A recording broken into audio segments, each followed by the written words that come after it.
Hello, everyone. Thanks for watching today. Today is Wednesday, August 30th. And today, a little tough love. Yeah, that's what I'm going to do. A little tough love today. and uh and do you want to be extraordinary? Extraordinary. When you are a business and when you are in sales, there's lots of competition out there. What are you going to do that's extraordinary, that's over and on top of what other people are doing to succeed? Not just customer service. What are you going to do that they refuse to do, don't do enough of? Prospecting, networking, convincing buyers and sellers to using them. What are you going to do to be extraordinary? Now, I just want to go into your brain a little bit. Our brains, I would say a majority of people, almost all people, their brain is to just survive, right? Just survive, just to keep breathing. Your brain tells you when you're hungry, when you're not hungry, when you have to go to sleep. Your brain, if you let it just be and you don't push your brain, you're not going to be extraordinary. You're just going to survive. I think a lot of people do that in life. They just don't push. They don't want to become or want to go through the discomfort in their brain, in their heart, to do something more than everybody else. That's why, as a species, as a community, as a country, as when we get a big group of us people together, we become average. We do the same things. We all look at each other. We all accomplish around the same stuff. It's always average. What's the average? What's the average thing we do? How many hours a day we work? The average income, the average house, the average relationships, and how many kids people have and families. Everything becomes an average. In the more and more people you can get together, it becomes an average, because our minds are watching over what's around us, and we become that average. Why do we, when you're in a community, most of those people in a community that spend a lot of their time together, if it's a city or an area or a community, we all kind of believe the same things. We all try to accomplish the same things. We go to the same things. We even talk the same. We have the same accents, right? And the same languages.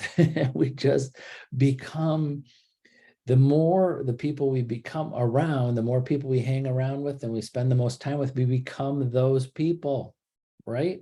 Is that it? I mean, that's what a majority of people are. But to be extraordinary, you've got to you got to have some discomfort of doing things that other people are not doing. And that's when your heart comes into it. Is your heart into it? It's those people, and we're all at different levels. There are things, again, I have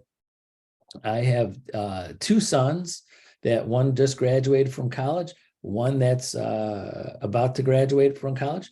One just started working in the mortgage industry, and so far so good. He knew he wanted to be a office type person. He wants to be a businessman. He wants to build a business and make calls and make connections and build people and sit down and talk to people on the phone and do real estate business things. And I have another son that tried to work with me over the summers and hated it. Like, I don't want to pick up the phone. I want to be outdoors. I want to be outdoor, do things with my hands, and not an office type business type job. So the point I'm getting at is that we all have limits within a limit. We can vary our kids. If you have kids, one goes this way, one goes that, but there's always a limit there. It's very hard for a child to really break free doing something totally different that no one else in their family or community has ever done. But there's people out there that do it. And the point I'm getting at is that if you go deep down, if you look at your kids, if you look at your parents, if you look at your parents' parents, there is a pattern. There's limits. There's comfortability in jobs and where you want to live and what you want to do and things within reason, and it's not too far off of that. And that's what majority of people do. Now I'm going to get into real estate. Said you can do things extraordinary in real estate without getting out of your comfort zone. What I'm meaning by that, I'm not telling you you have to be extraordinary. You have to get into the military and move on the other side of the country and work.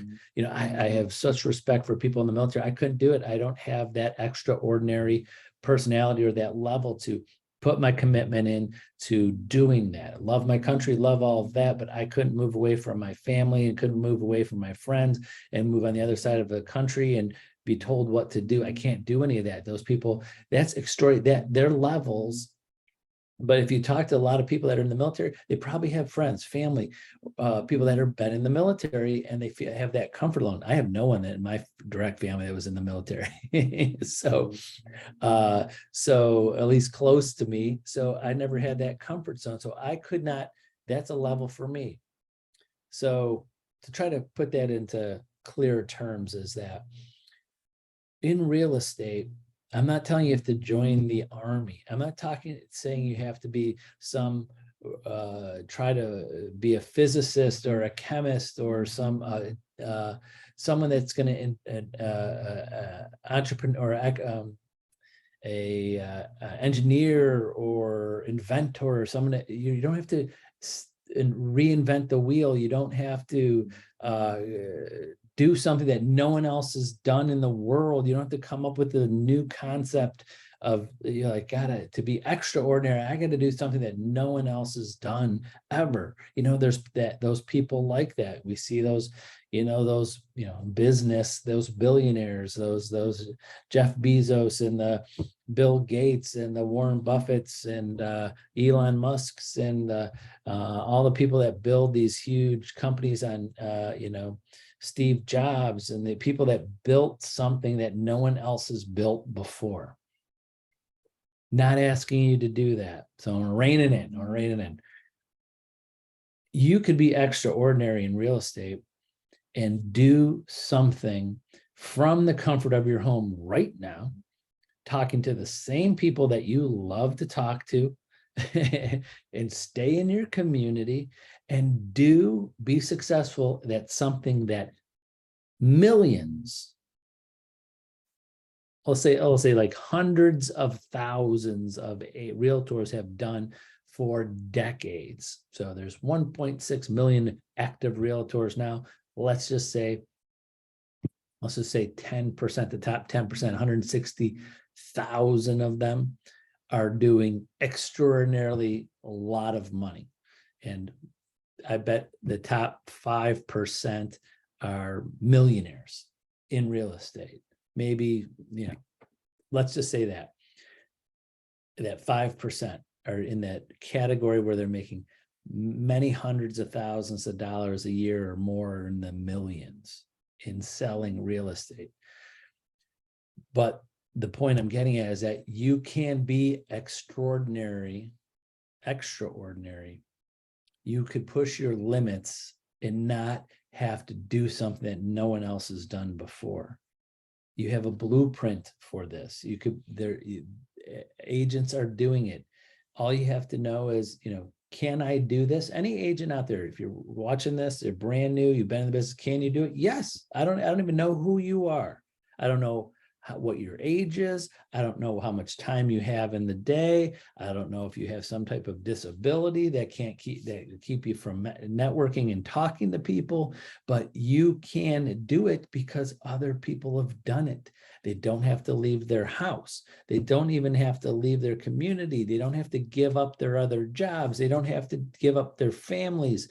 It's just your time and putting your mind to it and just doing it. So all of those thoughts, let me put that in summary, is that what I was trying to say, and all those little offside tangents that I was taking there, is that to be extraordinary and successful in real estate, it's not like no one's done it before. It's like going to the moon, like, oh my gosh, I'm going to make $300,000 a year in real estate. I don't know how to do it. I know how to do it. I have agents doing it right now. It's very simple concept. The blueprint's there. I've been telling you the blueprint of how to do it in these videos. There's other videos to watch. You want to do it, you can do it. It's paved right out there for you, and you don't have to do something. You don't even have to, like if someone says, someone says, I want to be successful, and I've been in and out of the restaurant business, never go back. My personal opinion, hated it. So, but I know of friends, relatives, people that love the restaurant business. They go, I can't wait and I have some young people that I know that want to open restaurants someday. What are they going to have to do? You know how many steps that they have to go through, and money that they got to gather up, either themselves or investors, or get loans to build a restaurant, and then the things that they have to do, and the chances of them surviving in being successful in a restaurant is so small. Where the chances of an agent, you as a realtor, doing extraordinary and being successful and making several hundreds of thousands of dollars a year, that's almost impossible to do that in a restaurant, at least in Ohio, is the chance of that are so much better. Any agent that's getting into the business, I know has I won't even put a percentage.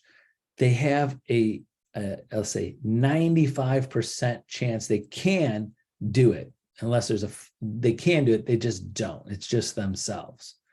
There's no other things that are holding them back from being extraordinary except themselves. Went back to that restaurant comparison. Yes, you picked the wrong location. You don't have enough capital. You have the wrong staff. You cook the wrong food. Someone gets sick. There's a pandemic and the restaurant's shut down. I could go into a long list of all of the things that could go wrong if someone's dream is to be successful in a restaurant. Where in real estate, when any agent goes, what are all the things that could go wrong in real estate and why I'm not extraordinary and why I'm not succeeding? I'll point the finger right at you. That's it. The only thing that could go wrong is you. That's it. Doesn't matter about the market. Doesn't matter about anything. The only thing is keeping you from being extraordinary, and the only thing keeping you from being successful in real estate is you. It starts and stops with you. I'm going to leave you with that because I was all over the place there. But please call me, text me, email me. I talk to several agents every day. Love talking real estate. I know the last couple of days I have some agents that have been trying to get a hold of me and trying to get on my schedule. It's crazy. A lot of very, very extremely busy, which is good, helping our agents, lots of new agents. Gosh, we got close to 80 new agents that have joined us this year so far. So lots of getting them up and running and helping them. And people are still selling real estate. Lots of real estate being sold out there. I think this month will be on pace for exactly where we were last month. Or last month, we were only down about 9%. The month before that, about 10 or 11%. When the industry overall has been down over 20%. So, but I said, that's where I'm going to leave off. I keep on going on, but I appreciate you watching. Thank you so much. I appreciate all the text messages and voicemails and emails I get from people that watch this, and the agents that I talk to on a daily basis that say they saw my video on this or that. I love that. So I appreciate that a lot. So that's it. Thanks for joining on a Wednesday, and we'll see you tomorrow on Thursday. Bye-bye.